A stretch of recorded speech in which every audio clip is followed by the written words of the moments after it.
Ele decidiu sair do vício. E percebi que meu organismo já estava tomado por aquela droga. Quis ajudar outros a não caírem nas drogas. Um ecossistema sendo criado que também depende da minha permanência só. E vem falar de esperança. Todas as coisas são possíveis. O Identidade está começando. Boa noite, tudo bem com você? Que alegria te encontrar aqui mais uma vez pela tela da Novo Tempo. A gente está aqui para trazer histórias que marcam tantas vidas, histórias de inspiração para a sua vida, com certeza. Obrigado pela sua audiência e pela sua companhia. Mas é o seguinte, né? Todas as noites eu tenho aqui comigo presente especial para você, presente dos Anjos da Esperança. Hoje quero te mostrar aqui mais uma vez a revista Jesus, o Restaurador da Vida. Com essa revista, você vai conhecer aquele que é capaz de trazer luz, vida e transformar a sua história para sempre. Aqui a gente tem 20 lições que são preparadas com muito carinho. Você vai aprender sobre o amor divino, sobre o perdão, sobre salvação. E para receber a revista Jesus, o Restaurador da Vida, gratuitamente aí na sua casa, você pode ligar no horário comercial 0 operadora 12 21 27 3121.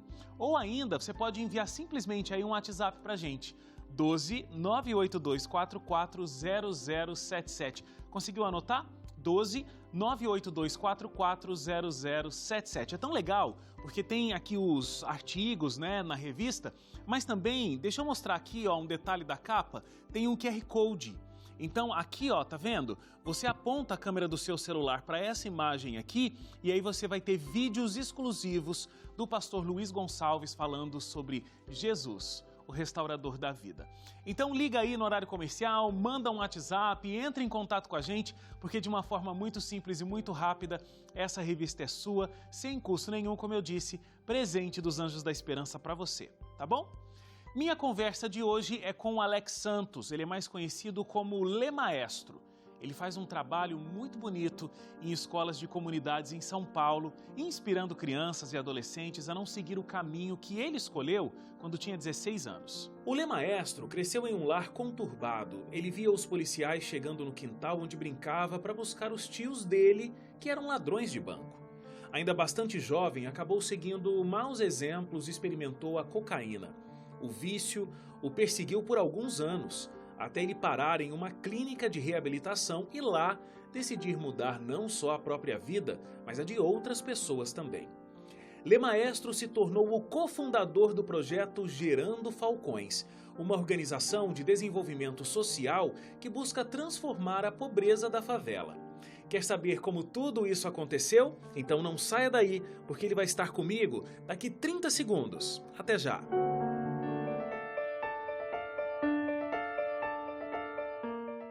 Já de volta ao Identidade, Lê Maestro, conectado aqui junto comigo já. Tudo bem? Boa noite. Boa noite, Wagner. Que prazer estar aqui com você e com seu público. Poxa, prazer é nosso de contar a tua história, viu? Uma história de um renascimento, de fato, né? E eu digo isso até pelo contexto que você foi criado. Eu fiquei impressionado, porque assim, contexto é... Tá brincando na casa da avó, lá, normal, como toda criança, né? De repente, chega a polícia, para e leva os tios embora. Leva o tio preso, porque estavam envolvidos no crime. Além disso, você tinha... né, os seus tios eram ladrões de banco. Agora, como é que funcionava isso? Os adultos te explicavam o que estava acontecendo? Você meio que já sabia... O que é uma situação, só né, um exemplo que eu estou dando aqui, de como era a tua relação enquanto criança, como você via todo esse cenário que você estava crescendo? Wagner, quando a gente cresce num ambiente como esse, a gente passa a acreditar que aquele estilo de vida é um estilo de vida normal. Então, eu não entendia muito bem o que era que acontecia em minha volta. Nessa época, eu tinha 6 para 7 anos de idade. E os meus tios também, nesse período, tinham uma consciência, digamos assim, familiar e social, apesar das coisas erradas que faziam, até que boa, porque a gente era proibido de frequentar, né, os lugares onde existia o crime por si só, mas eu acabava vendo essas coisas acontecendo porque, por conta do que eles cometiam, era inevitável que uma hora ou outra a polícia fosse atrás deles, né? Então, eu já vi eles sendo presos, já presenciei tiroteio, inclusive. E do lado da minha casa, era uma viela, ali também eu já vi gente, inclusive, morta por conta desse tipo de situação. Então, eu não compreendia muito bem e fui entender só um pouco mais velho. Agora, você também tinha 2 irmãos, né, que eram viciados em cocaína. O seu pai também, ele sofria com o alcoolismo. Então, essa presença de substâncias químicas era uma coisa muito presente na sua vida. Mas a tua vida estava indo bem, você queria ser skatista, com 13 anos você tinha até um patrocinador, as coisas pareciam que estavam se encaminhando bem, mas aí você experimentou cocaína pela primeira vez.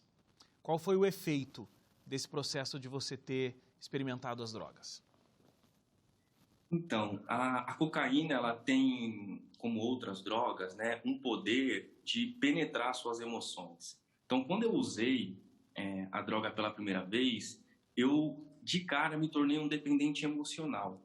Porque por conta desse meu histórico, né, e das decepções que eu tive por não ter conseguido avançar no esporte como eu gostaria, eu entrei numa depressão. E aquela brisa da cocaína, vamos dizer assim, me fazia se sentir um pouco melhor, me fazia ter mais autoestima naquele momento, ou me sentir mais confiante, capaz de vencer tudo. Então, o primeiro estágio foi uma dependência emocional. Aí, 4 anos depois, quando eu percebi que aquilo não estava me fazendo bem, que eu tentei parar, aí eu não consegui mais, Wagner. E percebi que meu organismo já estava tomado por aquela droga. Passei 8 anos da minha vida completamente viciado, né? De quase morrer de overdose, Uau. pesar 45 quilos, ficar de 4 a 5 dias fora de casa, enfim. Foi uma fase muito difícil e complicada da minha vida. E a sua família? Porque embora tivesse todo esse contexto familiar, a sua mãe era costureira, ok, já viu outros filhos indo por esse caminho, mas quando ela viu a situação em que você se encontrava, qual foi a reação dela, por exemplo? A minha mãe é uma mulher muito forte, Wagner, porque os 3 filhos dela caminharam, né, para essa trilha de autodestruição, mas eu tentava esconder o máximo da minha mãe. Tanto é que eu não usava droga ali na minha vizinhança, no meu bairro, sempre muito afastado, sempre muito longe. Mas quando eu cheguei nesse estágio que não dava mais para esconder, eu lembro da minha mãe, não na nossa frente, mas no quarto, chorando muito, né? E se perguntando, né, onde tinha errado. E ela não errou, no meu ponto de vista, em lugar nenhum. Minha mãe trabalhava de dia, chegava, almoçava, preparava a janta para a gente e saía para trabalhar de noite novamente para poder sustentar a gente, né? Então, minha mãe foi muito dolorido. E quando eu resolvi buscar ajuda e ir para uma internação, que eu vi minha mãe, Wagner, subindo um morro para poder chegar lá no local onde eu estava, com uma mochila nas costas, cheia de leite para me levar, e ela escorregou, caiu, levantou de novo para subir. Eu falei, eu não posso mais deixar minha mãe sofrer desse jeito, eu tenho que dar orgulho para ela, eu tenho que mudar de vida, eu tenho que vencer isso. Então, foi um período de muita dor para minha mãe, mas presenciar o sofrimento dela também me fez entender que eu precisava mudar e com urgência. Essa foi a sua primeira internação? Foi minha primeira internação e a única, né? Uhum. Eu acordei numa manhã, e minha família estava numa briga generalizada, eu lembro até hoje. Na verdade, não acordei, eu levantei porque eu tinha passado a noite inteira usando droga.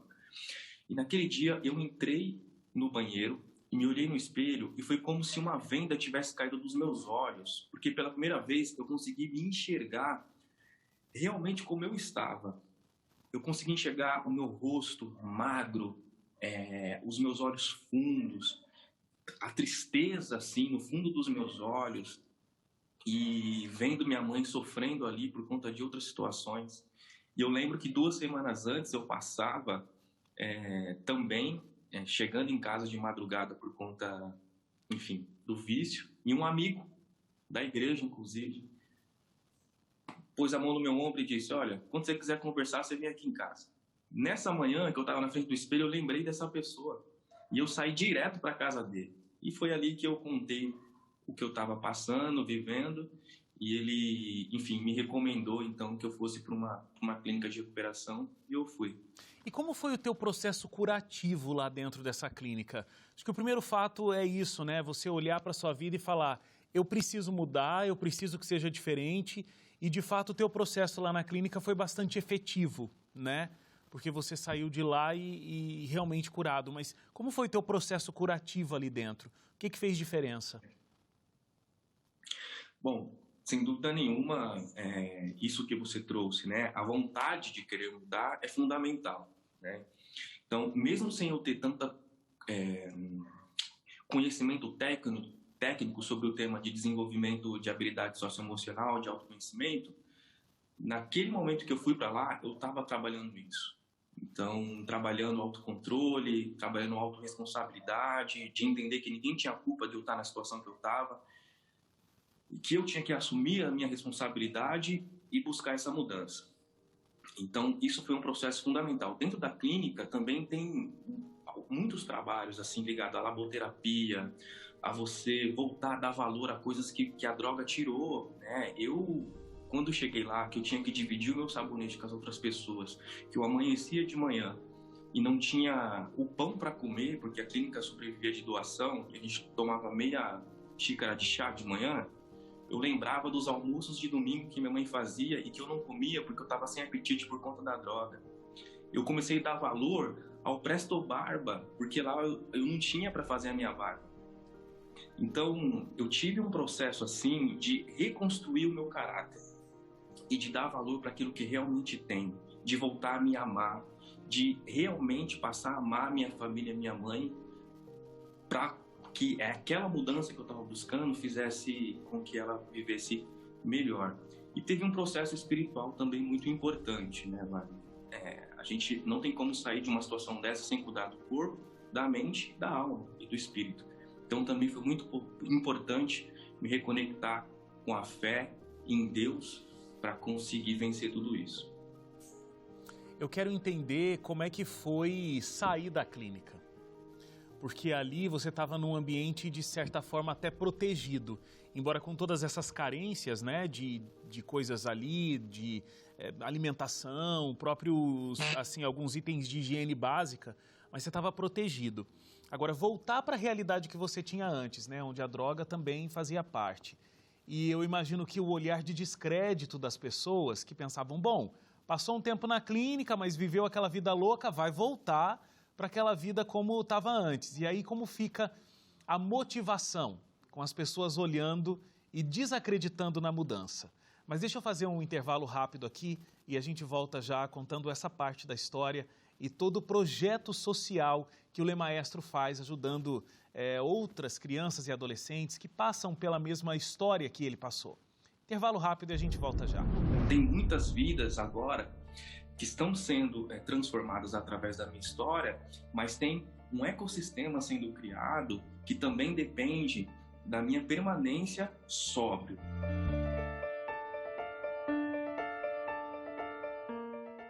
De volta à identidade, estou recebendo aqui o Lê Maestro. Ele faz um trabalho social com crianças e adolescentes, ajudando ali em histórias complexas que a gente tem, né, aqui no nosso país.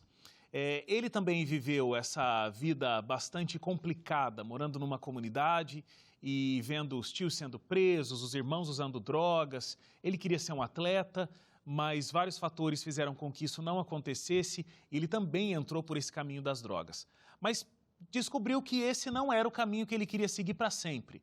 Ele precisava mudar de vida e foi para uma clínica, onde lá teve um momento com ele mesmo, teve um momento espiritual, inclusive, e conseguiu se libertar daquelas amarras das drogas e da vida que ele levava antes. Mas, Lê Maestro, eu, quando fui para o intervalo, fiquei com essa curiosidade, inclusive, né? Como é que foi sair dessa clínica? Como é que foi olhar para as pessoas desacreditando de que a mudança tinha sido genuína? Porque eu acredito que isso tenha acontecido, né? Sim. Dentro da clínica, Wagner, eu descobri um talento que eu tinha além do skate, que era o rap. E eu falei, poxa, eu vou usar o rap e vou usar o skate para montar um projeto social no meu bairro, para impedir que crianças e jovens sigam o meu exemplo do passado. Então, quando eu saí da clínica, eu saí com esse objetivo.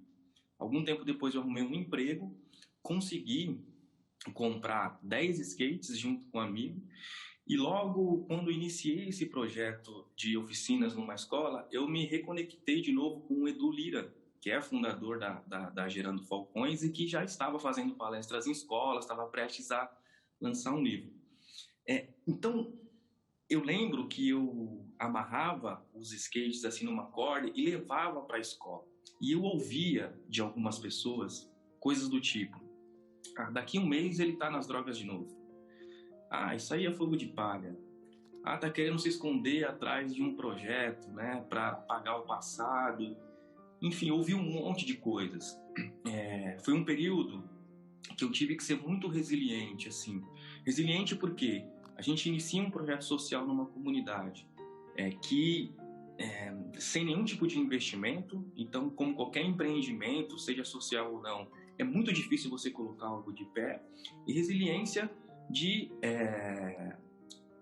me manter forte emocionalmente falando para resistir aos preconceitos e a próprias tentações, né, de voltar para aquele ambiente que eu vivia anteriormente. Então, sair da clínica e estar nesse processo de reconstrução social foi muito difícil, mas o próprio projeto me ajudou a conseguir ter um propósito, né, de transformação de vidas. E esse propósito me manter de pé agora há 11 anos sem nunca mais ter experimentado a droga outra vez. Eu imagino que à medida que você ia vendo como o projeto fazia diferença na vida desses meninos que você estava ajudando, isso também te ajudava a não querer voltar, né, para o que você já sabia que seria de repente o futuro que essas crianças teriam, né? Você viveu tudo isso, você sabia como era complicado e como é um buraco sem fundo esse negócio das drogas, né? É como se realmente eu tivesse nascido de novo. E o senso de responsabilidade aumentava a cada dia mais com a evolução do projeto, porque a gente começa ali, então, com palestras em escolas. O Edu fazia palestra, eu cantava o rap. Na minha cabeça, eu tenho uma responsabilidade de ser o exemplo, uma responsabilidade de ser um canal de transformação. Tem muitas vidas agora que estão sendo transformadas através da minha história, mas tem um ecossistema sendo criado que também depende da minha permanência sóbrio. E então, com certeza, quanto mais o projeto cresce, mais aumenta o meu senso de responsabilidade e mais distante eu fico das drogas e de qualquer outro caminho ruim. Vale a pena até a gente relembrar aqui você que o Edu Lira já teve no Identidade. Então você pode entrar lá no ntplay.com/identidade, procurar lá Edu Lira, a entrevista com ele sensacional, tá ali no Identidade também. Agora, Lê Maestro, aproveitando que você está falando desse projeto e como vocês foram se organizando aos poucos, né? Me fala, você vive de fato ali dentro desses jovens que vivem uma situação social muito vulnerável para entrar no mundo das drogas, para entrar no mundo do crime. Como a educação e projetos sociais, né, que estão aí ao redor da educação formal da escola podem ajudar com que essas crianças e esses adolescentes tenham uma perspectiva de vida diferente? Wagner, eu acho que a maior problemática nas periferias e nas favelas, e que aumenta a violência e que leva um jovem para o crime, é a falta de conhecimento. É a falta de informação, de estrutura familiar, de educação socioemocional, por exemplo. Porque quando eu encontrei as drogas como uma fuga, para mim aquele era o único caminho, era a única alternativa, era o que eu conhecia. Eu não sabia nem que existia lugares tão ricos como Morumbi, por exemplo. Aham. E quando eu fui para lá pela primeira vez, foi como se eu tivesse entrado em outro país. Eu falei, nossa, isso existe. E aí você vai entendendo que existem outras possibilidades de acesso à educação, universidade. E parece que é uma coisa assim, poxa, que coisa estranha, como que não sabe? Não sabe. Eu conheci uma jovem de 17 anos, ela nunca tinha saído de dentro da favela. Ela não conhecia o McDonald's, por exemplo. O shopping, ela nunca tinha ido. Com 17 anos. E onde ela trabalhava? Na biqueira. Porque aquele era a oportunidade de renda que ela tinha. Então, eu acho que se nós aumentarmos de forma qualitativa o acesso à educação, à informação de qualidade, expansão de consciência, de mundo, de visão para esse jovem, com certeza ele vai entender que existem muitas outras oportunidades, independente da sua situação difícil, familiar, econômica, para que ele consiga reconstruir a sua vida. E se a gente dá o acesso, a gente tem muito mais jovens de periferia e de favelas se tornando os CEOs do futuro, os executivos do futuro. Porque na favela, na periferia, o que não falta é criatividade. Criatividade para conseguir sobreviver com nada. Sim. Resiliência para conseguir superar a fome. Então, uma pessoa como essa, que tem oportunidade de se capacitar dentro de uma empresa ou em qualquer outro setor, ela vai usar essa resiliência, essa criatividade, mais o conhecimento técnico que ela adquiriu para fazer grandes entregas e grandes transformações, grandes negócios aonde ela estiver.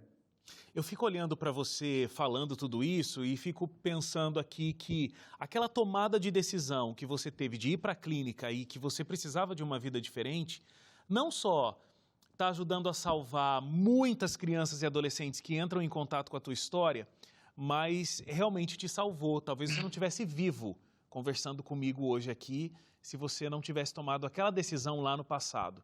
E esse projeto te ajudar a te manter firme num propósito, né? E aí eu fico imaginando assim, qual é a tua grande mensagem? O que é que você não deixa de falar para essas crianças e adolescentes que você entra em contato e participam do projeto? Qual é a tua grande lição que você passa para eles?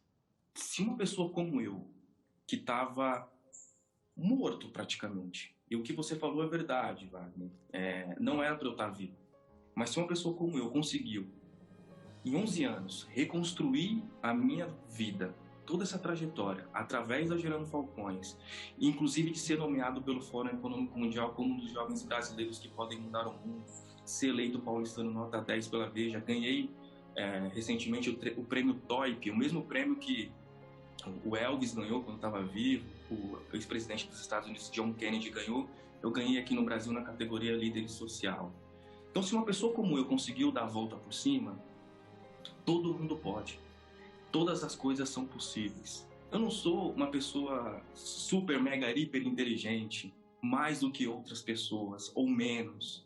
Eu apenas existo, insisto e permaneço nesse caminho e nesse sonho e nesse propósito de ver um dia a desigualdade das periferias e das favelas indo para o museu. Então, a grande mensagem que eu deixo para esse jovem, primeiro a gente tem que despertar o sonho, Sim. entender qual que é o nosso propósito, qual que é a nossa vocação, e aí ser insistente em perseguir essa realização. Olha, o Lê Maestro citou aí o prêmio TOIP, né, que ele, também Elvis Presley e o John Kennedy receberam, e também você ganhou o Global Shapers, como um dos 17 paulistas com maior potencial de mudarem o mundo. Só a frase Isso. que o prêmio traz já diz muita coisa, né? Lê Maestro, eu quero agradecer muito a sua presença e a sua participação aqui no Identidade. Que Deus continue te abençoando e te dando forças para se manter firme nos seus propósitos e continuar ajudando tantas pessoas a terem um futuro diferente. Muito obrigado. Obrigado, Wagner. Foi um prazer. Um abraço grande a todos vocês que estão assistindo o programa. Como a gente costuma dizer aqui, tamo junto. Tamo junto. Grande abraço. Obrigado a você Valeu. também que ficou com a gente até agora. A gente se encontra amanhã às 11h30, finalizando a semana aqui no Identidade. Até lá. Tchau, tchau.